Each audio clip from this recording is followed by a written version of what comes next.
This is the third part of a series of short talks on why I and other people find it so difficult in the West to understand a place like China. Now, it's based on many visits to China and talks with many Chinese friends, and I still only partly can understand this great civilization, the oldest and largest in history. And I've tried to explain the differences and the features of China in a book called Understanding the Chinese, which accompanies this talk and the other two I've given. In the previous ones, I talked about things like individualism and religion and the political systems. In this, I want to talk about three other things. The first is to do with equality and class.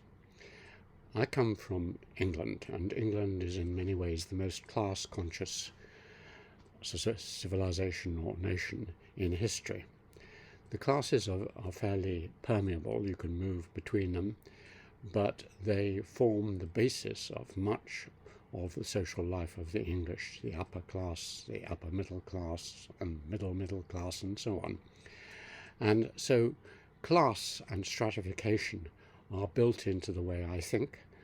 My accent, my schooling, my attitudes are all related to class. And this is a feature of the West in general. That is to say, from very early on, for at least the last 500, 1,000 years, Western civilizations have been based on differentiation of orders. And it's not just the West. This extends right over the Indo-European area, right through to India, with its even stricter form of caste system. And usually the class systems are based on different functions. So you have the peasants who work the land, you have the bourgeois who live in the cities and do the trade and manufacturing, you have the clergy who do the educating and the praying, and you have the nobilite, who run the place with the king. And that fourfold stratification goes right across the West, and in a milder but different form, it forms the basis of class in my country. Now, one of the astonishing things about China is that although, if you look at the manuals, there are formally some class differentiations. There are the mandarins and the educated, there are the merchants and traders, and there are the farmers. That's the formal situation. But in practice, throughout Chinese history, there's been almost a total absence of any kind of functional or other differentiation, apart from the literate and the illiterate. The literati, that is the small proportion who go high up in the educational system, form an elite, and then the rest of the population all merge into each other. So the people in the countryside come into the towns, the people in the towns go out into the countryside. There's no formal clergy, there's no formal nobility or aristocracy, there's no formal university teaching or other professions. So it's a strangely classless society, and this is something which really does differentiate us. Obviously now, with capitalism and economic growth, there is the formation of some sorts of class stratification in China, but historically it's been mostly absent. A second feature which is really important and interesting to me is magic. Now, I was brought up in a Protestant, disenchanted society in Britain, which certainly after the Puritan and Protestant Reformation of the 16th century had banished magic. What this meant in one aspect can be seen in Wordsworth's poetry, where he remembers a time as a child when the rocks and trees and stones and rivers were haunted and filled with spirits, something magical. There was no real differentiation between the world of human beings, the artificial world that we live in, and the world of nature, of the forces of nature, and God was throughout all of them. Now that sort of merging is exactly what you find in China. It was described by Max Weber in his book on religion in China as a magic garden. The most extreme form of this is in Taoism, which is like Shinto in Japan. And in Taoism, you believe in the forces, not exactly living like fairies or spirits, but forces, feng shui, the forces of the winds and the waters, the directions, the astrology. Everything in China, as I'd found earlier in a shamanic village in Nepal, everything is filled with spirit of some kind. And you mustn't disturb it, and you must placate it, and you must listen to it, and you can tell the future from it. So China is a enchanted world. It's putting it in another term of the great philosopher Karl Jaspers. It's a non-axial civilization. There has been no axial turn on the axis from a world where nature and culture are closely interwoven to a world where they are separated. There is heaven and there is earth, and there is a great gap between them. So China is one of the civilizations, like Japan, which has not gone fully through the axial turn or the change to disenchantment, using the words of Max Weber. And that alters everything in Chinese life. Even the most intelligent of my young students at Cambridge and elsewhere believe in magic.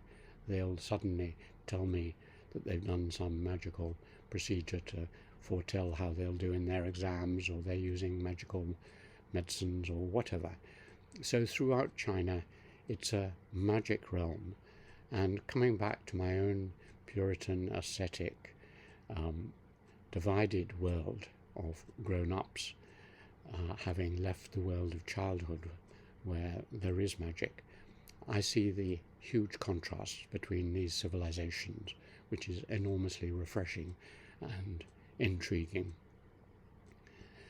And the third aspect is to do with art. Now, I live in a post-Renaissance civilization. In the Renaissance, one of the features of the Renaissance was to separate art out from the rest of life. Previously, the kind of painting, for example, was iconic and symbolic and religiously influenced hugely, as was the music, and all the other arts were bound up with other parts of life. They weren't separated. What the Renaissance did was to specialize, to divide, to make all the arts into arts and not part of general life. And this made them extremely powerful, effective, often mirroring life absolutely accurately. But it again disenchanted them, separated them out. One of the shocks of going to China is to discover a civilization which still, and certainly over most of its history, had not made these separations. You can see this in all aspects. For example, in music. Music traditionally in China was part of ritual. It had symbolic, religious type overtones. It was much more than just making sounds. It was the gongs and drums and even the string instruments were all in some ways something to do with something outside this life and world. And you see it in the painting. The art is particularly interesting because in the painting you find that there is no division between painting and writing. calligraphy, one of the great arts of China, is a form of writing which is also a form of painting. So the separation of the eye and the ear, which is one of the great features of the Renaissance, as Leonardo and others pointed out, has not happened in China. Poetry is both sound and meaning, and also pictures. A poem has a set of pictures in it, and so there's no separations. So in all of the arts and all of aesthetics, you don't get the kind of Western separations which we have. You find that in everything. For example, in porcelain and pottery, they are much more than just pots. They have something in them, something special in them.